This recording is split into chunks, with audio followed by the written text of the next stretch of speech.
그래서 제가 처음에 그 얘기를 딱 들었을 때 드는 생각이 들었던 인물은 그 어니스트 셰클턴이에요.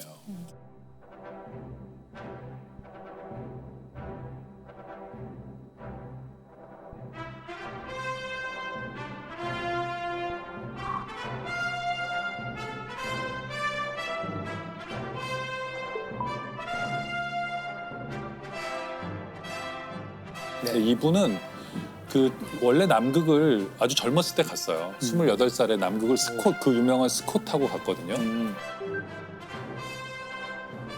근데 갔는데 실패하고 돌아왔죠. 근데 이분은 남극에 뭐가 있는지 두 번째로는 이제 스콧 아니라 자기가 자발적으로 또 해가지고 또 자기가 탐험대를 조직해서 남극을 가요. 근데 탐험대를 조직하는 게 그 천문 그거랑 되게 비슷해요. 펀딩을 해야 돼요. 사람들이 돈을 막 크라우드 펀딩. 크라우드 펀딩을 해서 막 소액 헌금한 사람도 있고 막 기부도 받고 부자들 만나면서 설득해야 돼요. 돈이 많이 들잖아요. 네. 그런 탐험은 거의 우주선 띄우는 것만큼 돈이 드니까 제안서를 잘 써야 돼요. 잘 써야 되겠죠. 다들 작가들이겠네. 네, 그리고 영업에 좀 이게 다 대가들이에요. 그 탐험을 떠난 사람들 보면은 설득을 먼저 하는 게 우선이거든요. 근데 셰클턴에서 어쨌든 설득을 잘해서 배를 하나 또 타고 갔는데 이번에는 남극에 거의 한 190km 정도 지점까지 남극점까지 가요. 그 정도면 거의 서울에서 한 대전 뭐 좀 그렇죠. 넘어가는 그 정도까지 얼마 안 간 남았네요. 거니까 탐험이라면 거의 다 간 셈이죠. 근데 셰클턴은 안 되겠다 돌아가요. 왜냐하면 식량이 떨어지고 그래가지고 돌아와서 눈물을 머금고 돌아오거든요. 돌아오는데 스콧 경은 그 다음에 이 사람 다음에 가요. 그 스콧 경도 역시 그 남극에서 노렸잖아요. 근데 스콧은 남극에 못 간 줄 아는 분들이 많이 계세요. 스콧은 남극에 가긴 갔어요. 또 스콧이 왜 사람들이 이렇게 비극적이라고 생각하냐면 남극에 갔더니 방금 전에 다녀가신 분이 계신 거예요. 아 그게 노르웨이 아문센이에요. 그래, 그러니까 남극점을 처음 간 사람이 아문센 아니에요? 아문센이에요. 맞아.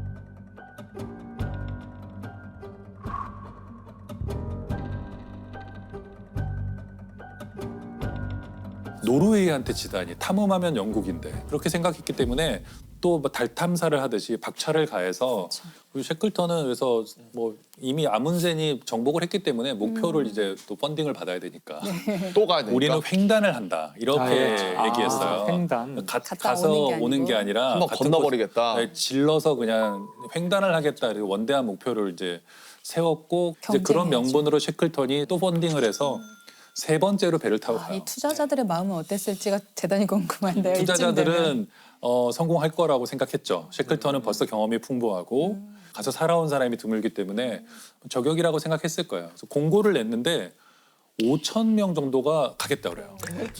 이배 같이 타겠다. 그 남극에 가겠다. 근데 그 요리사도 공고문을 필요하고. 뭐라고 썼어요? 셰클턴이 뭐 별말 안 썼어요. 그냥 남극점 갈 사람? 예, 뭐.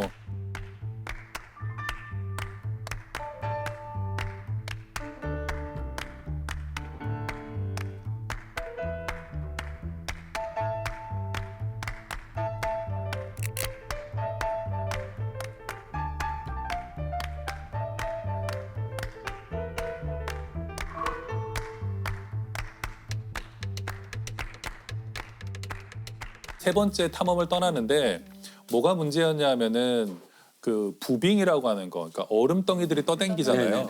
남극까지 가지 못하고 그 어디선가에 거기에 갇혀요. 갇혀가지고 배가. 야, 배가. 그 얼음 사이에 갇혀서 거의 한 10달 정도를 얼음에 갇혀서 있어요. 어디도 못 가고. 도착도 못 하고? 근데 이게 가만히 있는 게 아니에요. 남극점으로부터 점점 멀어져요.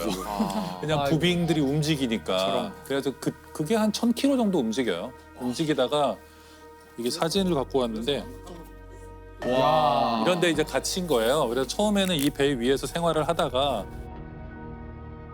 10개월 정도 지난 어떤 시점에는 얼음들이 이렇게 조여오면서 배를 부셔버려요.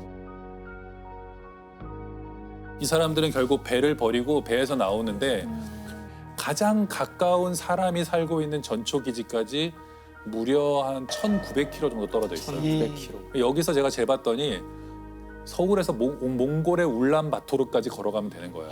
남극의 그 얼음 바다를 뚫고 남극이 되게 크더라고요. 남극 크기가 대륙이죠. 대륙 전체의 10%에 달한대요. 그렇게 큰지. 그러니까 중국이랑 인도를 합친 정도라고 그러더라고요. 그렇게 커요? 그러니까 엄청나게 큰 거예요. 그래서 남극점을 못 갔구나 사람들이.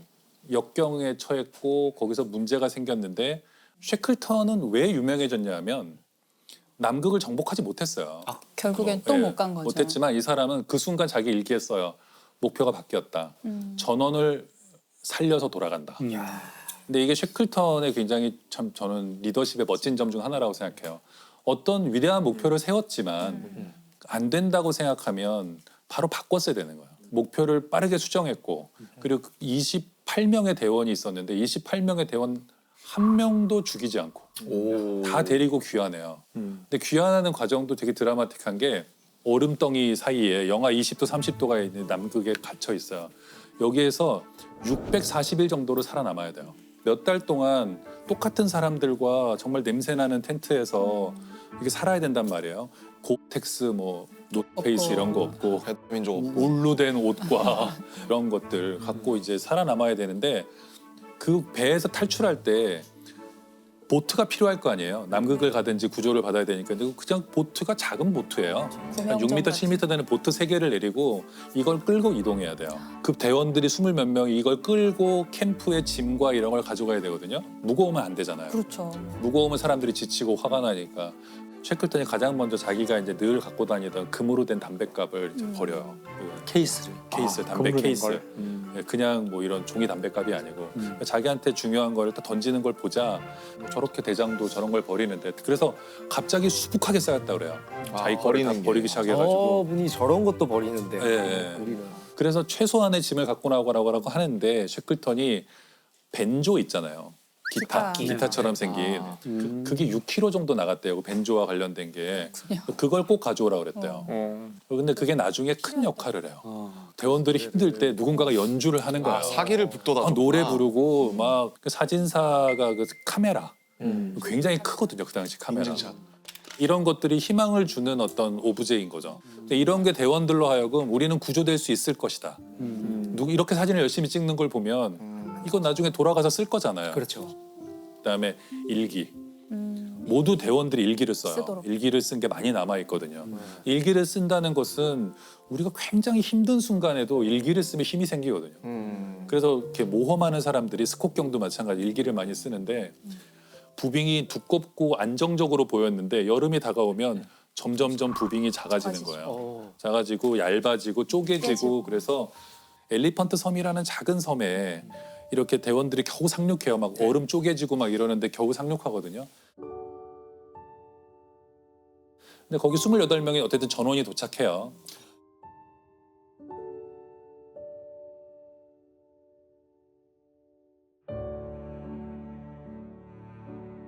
물론 자기가 가요. 네. 내가 가겠다 하고 6명의 이제 말하자면 결사대를 뽑죠.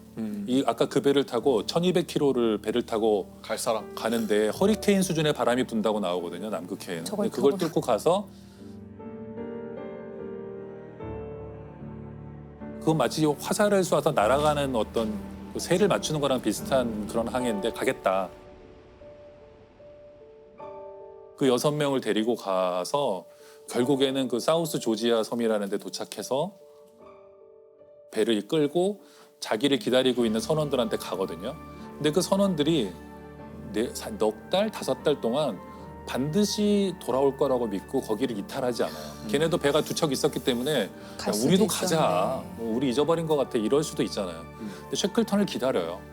그래서 쉐클턴이 돌아와서 이 사람들을 다 구하고 돌아가요.